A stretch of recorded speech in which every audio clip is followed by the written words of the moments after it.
What's up, guys? Welcome back. This is Probing Paul episode number 66, which means I've got a lot to do today. I'm going to be answering questions, of course, since this is my Q&A series that were asked in the last episode. I'm going to be opening up some packages that were sent by fans. Those are right over there. And if you want to send me stuff, my P.O. box is listed down in the video's description. And I'm going to be answering the very important lead question for this video, which is why I think, personally, graphics cards prices are going to come down by late this year or maybe early 2022. Excellent! We begin the episode, as always, by looking back at old probing Pauls and the many times I've been probed. There's a playlist if you guys want to check it out. And I'm doing this more like twice a month these days because in the second episode each month, I'm also including mail time so I can accommodate some people who have sent me over some stuff. With that said, let's dive right into the first question, which I kind of had to ask myself. I've been asked this question many times, but nobody specifically asked it of me in the comments of the last video. So I reached out on Twitter, and thanks to all of you guys who responded in various ways just by asking me this question. Why do I think graphics cards are going to get cheaper sooner rather than later? Because there's a lot of pessimism about GPU prices, and that's with good reason. They've been absolutely horrible for the longest time. Techspot has a running article where they look at prices over time, and you can see just recently, after there was some good news kind of towards the beginning of this month, things that kind of stagnated a bit at the tail end of this chart. Prices have not continued to fall in the dramatic fashion that they had been falling since, say, mid to late May. And even though we're seeing some more graphics cards actually available at retail stores, they're still typically marked up pretty horribly, and we're seeing anywhere from 50 to 150% over MSRP in terms of retail pricing. So I thought it would be a good time to explain some of my personal reasons why I think graphics cards prices might go down sooner, like we're talking in the next 3 to 6 months, rather than later, like say mid to late 2022 or worse, like 2023 or beyond. There's several different contributing factors, but right from the get-go I should point out that I am somewhat biased here. Graphics cards prices being really high has affected me personally. It's affected the number of views I get on my videos. It's affected the amount of money I make from commission sales when I link stuff. And just the fact that I can't go and say, hey guys, you want to build a gaming PC? Here's a list of parts that you can buy for a reasonable price and assemble it and then start gaming. I haven't been able to do that for like a good 8, 9, 10 months plus now, and I would like to get back to being able to do that, just as I imagine a lot of you guys would like to get back to being able to buy graphics cards at reasonable prices. So let's start out with this article from DigitalTrends, which talks about the number of graphics cards that are sold to miners who are using to mine cryptocurrency versus gamers. And the most recent report on that via DigitalTrends, and this is information derived by John Petty Research, which is a reliable source, is indicating that about 25% of GPUs are going to crypto miners versus the other 75% that are going to individuals who are probably using them for PC gaming or other individual use case scenarios.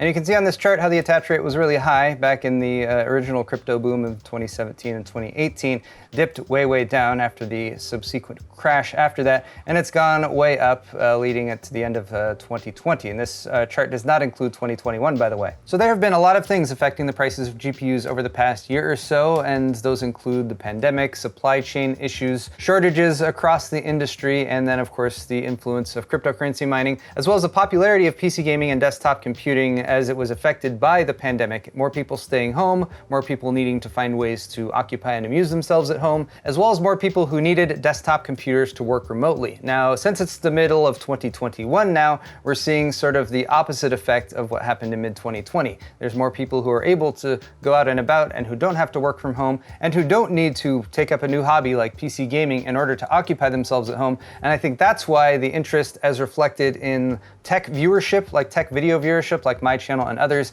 has actually diminished a lot as we've gotten to the middle of this year. Likewise, in terms of the pandemic's impact on supply chain issues, there has been a lot more time now for companies to deal with that in various ways. And while there are definitely still supply chain issues, there has been more time now for that to have been alleviated as opposed to this time last year. And you can be assured that companies like AMD and Nvidia want to produce more graphics cards to sell because they can immediately sell them, or they can immediately sell them for above MSRP right now, if they of course go through shady in-betweens and brokerages, which I can't say for sure whether or not they're doing, but if I had to guess or bet, I would say yes, they probably are. That said, the thing that I think is mostly affecting the peak of this bubble is not any of those things I just talked about. I believe it is cryptocurrency, and I believe it is this 25% of GPUs being sold that are sort of gobbling up that last bit of inventory and leading to a bubble situation, leading to a shortage situation. If you're looking at potential customers for GPUs, as in the people who might actually buy them, you have, I think, the individual who's buying them for personal use, whether it's PC gaming or using it for GPU compute in some capacity, and then you have the cryptocurrency miner who's buying it as an investment to mine, make money, and make a profit from. An individual who's buying a graphics card to game is probably going to do things like look at the MSRP and how much the graphics card should cost, and they're probably going to weigh that against the potential enjoyment that they might get out of said graphics card and the investment that they're making. Also, if they decide to go ahead and bite the bullet and buy the graphics card, whether it's at MSRP or a higher price, they're probably done. Their need or their demand for the card has been met, and their demand would then drop to zero. Compare that to a cryptocurrency miner who is buying the graphics card, and they're looking at it from a different perspective. They're looking at the price of the card, they don't care about MSRP, all they care about is the card's hash rate, how much they pay for electricity, and how much profit they can make out of that card over time. They might factor in other stuff like the resale value of the card after they're done mining with it, but if they can make that calculation work, if they can say profit derived from card is X amount over the cost I'm investing for the card, then they would say, yes,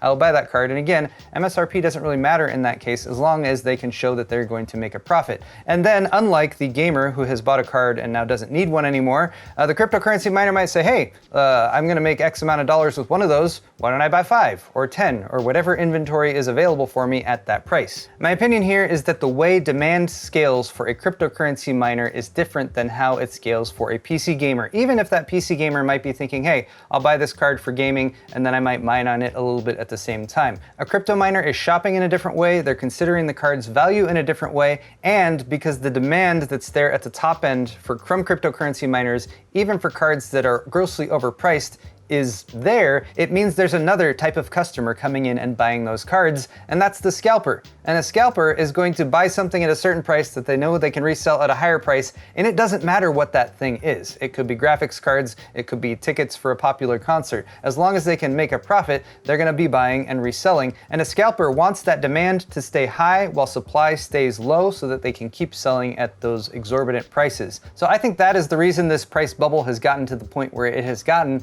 and I think it is being sustained at that top end by that 25% of buyers who are still buying graphics cards in order to support cryptocurrency mining. But I do think that if crypto mining was removed from the equation, that we would pretty rapidly see a return to normal. And because Ethereum mining farms have proliferated during this bubble, I think that we're also going to see a bunch of cards flooding the used market. And granted, they might be cards that are used for cryptocurrency mining, but that will mean cheaper cards on the market, more alternatives for actual gamers, and hopefully all of that will combine to see GPU prices drop, hopefully somewhat significantly over time. And the reason I think crypto mining on GPUs is going to be dropping off in popularity soon is because of Ethereum and Ethereum's move to proof of stake.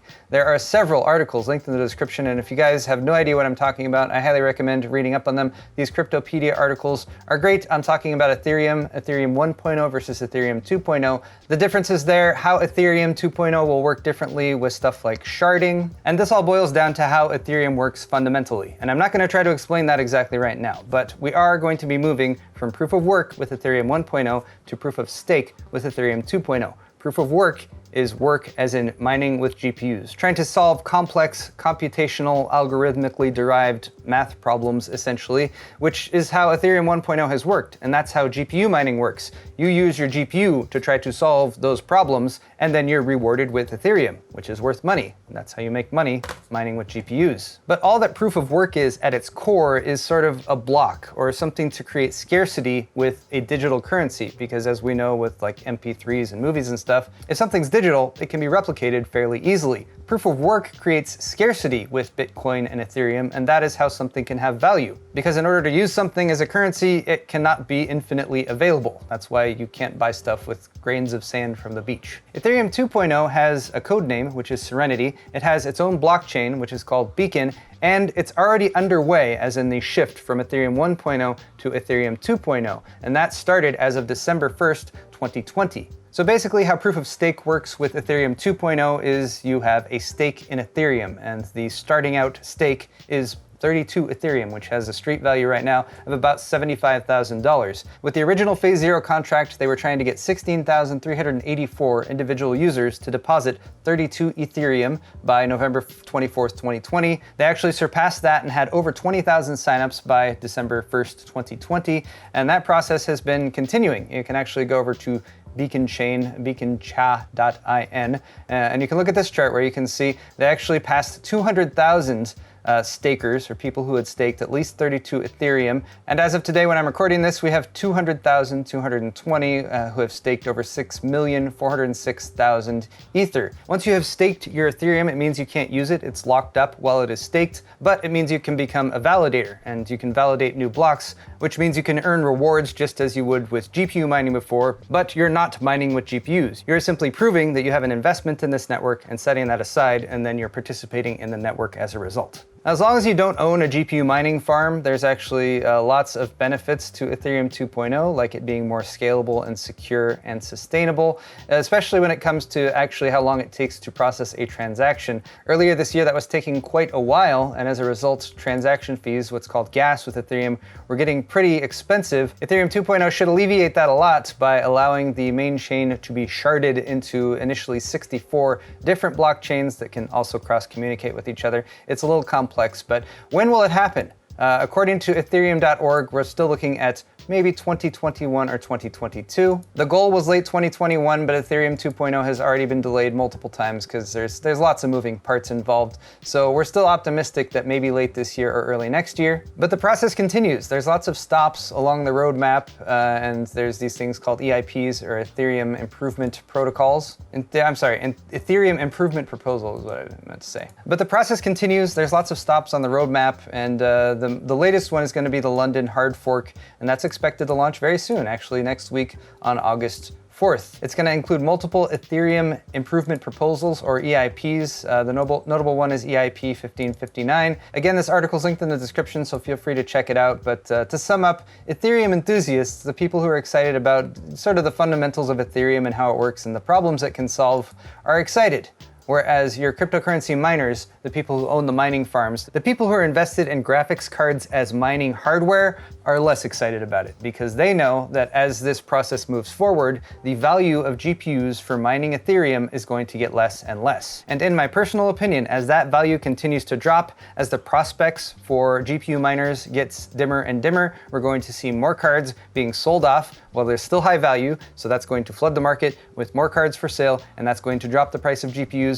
And I'm hoping that we're going to see a situation like we did in 2018, where suddenly it's going to flip. And I can't say whether that's going to be triggered by the changes that happen on August 4th, whether it's going to not happen until the actual full changeover to Ethereum 2.0 happens, or if there's going to be just other stuff that happens in the meantime. The final thing I wanted to say, though, is there's lots of people who say, like, oh, GPU miners are just going to switch to a different coin. And while there are lots of coins that function in a similar way to Ethereum, to where they are ASIC resistant and it actually makes more sense to mine them with GPUs, a lot of those are actually Ethereum derivatives, which means that they're going to be affected by the 2.0 change just in the same way as Ethereum proper, or others just simply don't have the market cap that Ethereum does. This is the second most popular cryptocurrency in the world right now, so the value that you can get with GPU mining is directly tied to the price of Ethereum. You'd have to have one of those other, much more obscure cryptocurrencies jump up in popularity and market cap very quickly to come even close to what Ethereum is capable of right now. And that is why I am hopeful that late this year, maybe early 2022,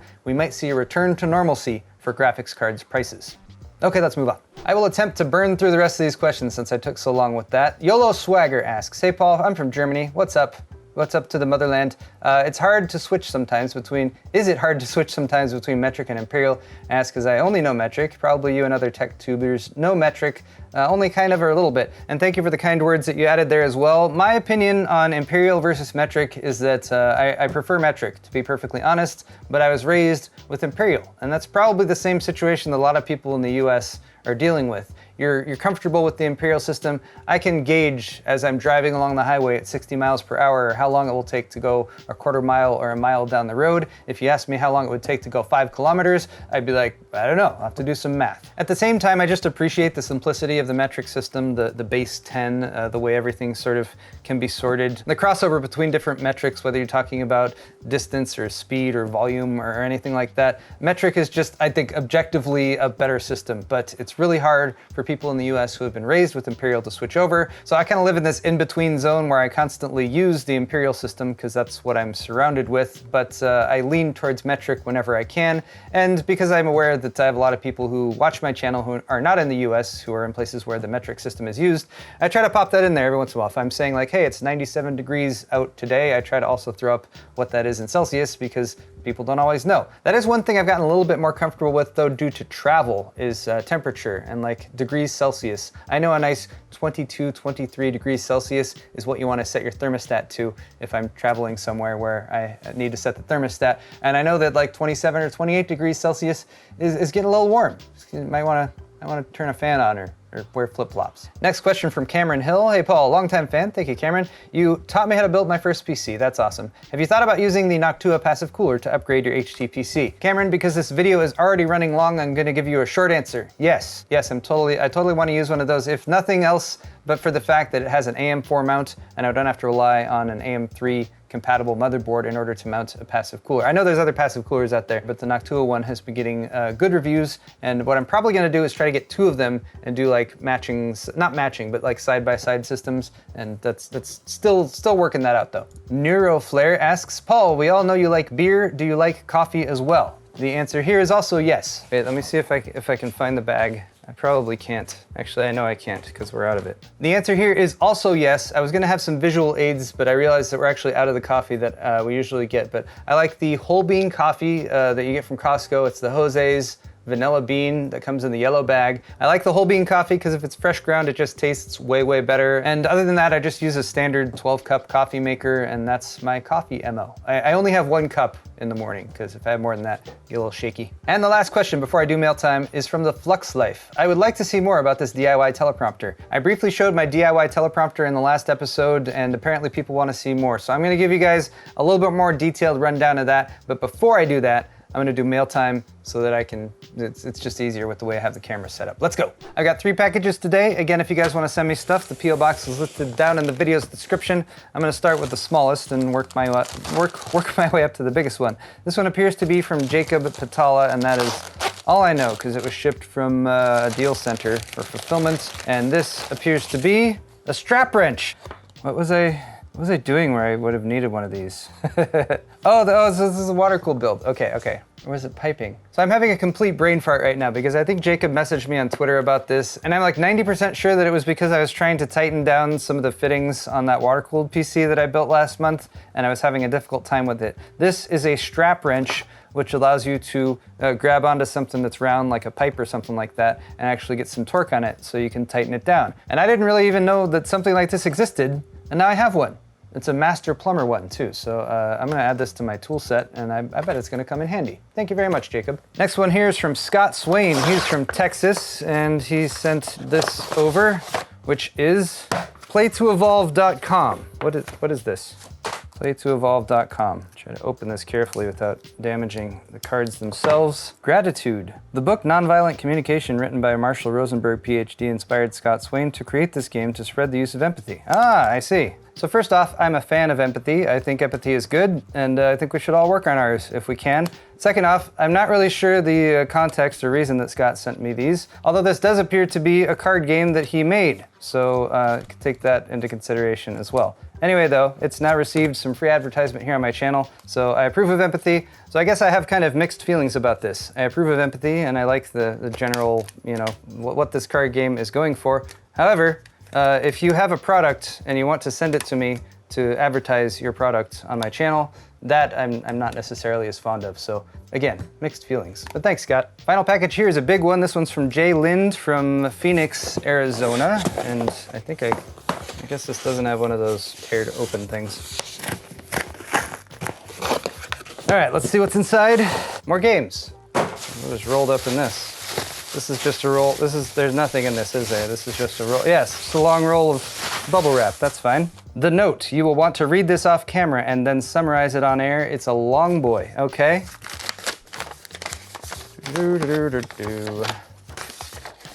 Jack was right, this is a long letter, but I can summarize it briefly. A few episodes ago, I talked about Dungeons & Dragons and the fact that I've never really actually played it, even though I've played lots of other MMOs and RPGs that are kind of derived from Dungeons & Dragons originally. So Jack sent me like a whole kit. This is a Dungeons & Dragons kit. I got a set of marble green dice here. That one goes up to 20.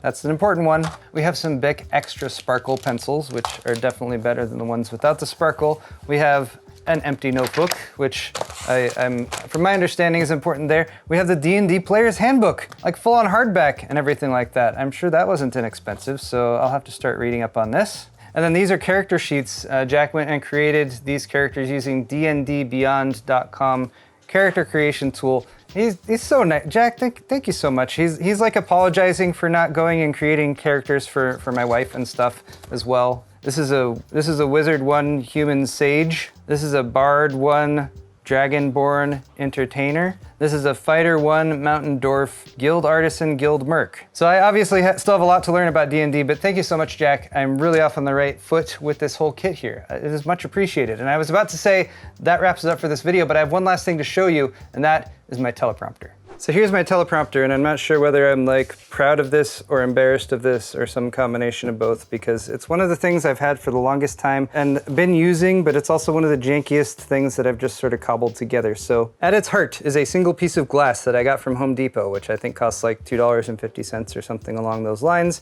And then I built a housing out of cardboard to sort of surround it and hold it at that 45-degree angle that you need in order for a teleprompter. It's a little dusty on top, and that's because I usually park it like up there. It just sort of hangs over one of the rafters on my ceiling rig. I blacked out the back of it there with some black tape because I usually look at it this way, and that helps me see the words a little bit better. And then I built in some reinforcement with just a coat hanger that runs from here up the side here and then tucks into either side of this cardboard cross piece, which I also covered with tape. And that's just to hold that up and give it some rigidity because, like I said, this is held together with tape and it's in the warm garage. So I wanted to set it up so the tape wouldn't fail, and it hasn't. I mean, like I said, I've been using this for way too long. It sits on this monitor, which is also quite dusty because it faces up like this all the time, because it is attached to this old stand, which I think was like a speaker stand or something like that. And it's literally being held on with like a series of zip ties that are on it. So it's a little wobbly on top, but you know, it gets the job done. So teleprompter box just gets set on top of the monitor, kind of like so. My main camera here sits there, and it's not exactly where it should be. I usually kind of get it closer to the top there, but it can kind of peek through the little gap. Incidentally, I won this monitor at a Newegg company picnic back in the day, and it's actually a monitor slash TV, which means it's actually a pretty crappy monitor as far as like using it as a monitor, but for a teleprompter, it works great. Then I connect that up to this laptop. This is also an older laptop that has also been around for quite some time, because this is a laptop from Highlander. That was the event where me and Kyle and Tech Syndicate and Linus Tech Tips and Austin Evans all hiked to the top of Mount Elbert in Colorado and had a LAN party up there. That was actually a pretty cool event. But the software I've also been using since the Newegg days. It's MirrorScript Pro version 3.2, and I should look and see if there's an updated version of this, because one of the things that happened with like a Windows update sometime in the past, I don't know, couple years, I used to be able to hit start and then it would just do the teleprompter over on the second monitor, but now I actually have to plug in the HDMI here. Then it's set up to use this monitor as the primary. Then I can hit start and it will start scrolling the words, which when reflected, flip around so they're going the right direction. The last step is a mechanical keyboard that's down there on the ground, so I can access that with my toe, and then I can tap the space bar with my toe to sort of stop and start the text as I'm reading along. Usually I can just let it go because I've gotten pretty decent at reading off the teleprompter, but that's my method. That's how I shoot, as you can see, all my tech news videos and anything that I do that's scripted here at the desk. But guys, that's gonna wrap it up for this episode of Probing Paul. Thank you so much for watching. It's episode number 66. We're getting dangerously close to episode number 69. Nice. I'm not exactly sure what I'm gonna do for that. I should stop talking about it, but if you enjoyed this video, hit the thumbs up button for sure, and leave me a comment in the comment section down below, and maybe ask me a question for me to answer in the next episode, which should be in about 2 weeks if I keep with my schedule. I've actually been keeping with my schedule lately. Thanks again for watching this one, and we'll see you next time.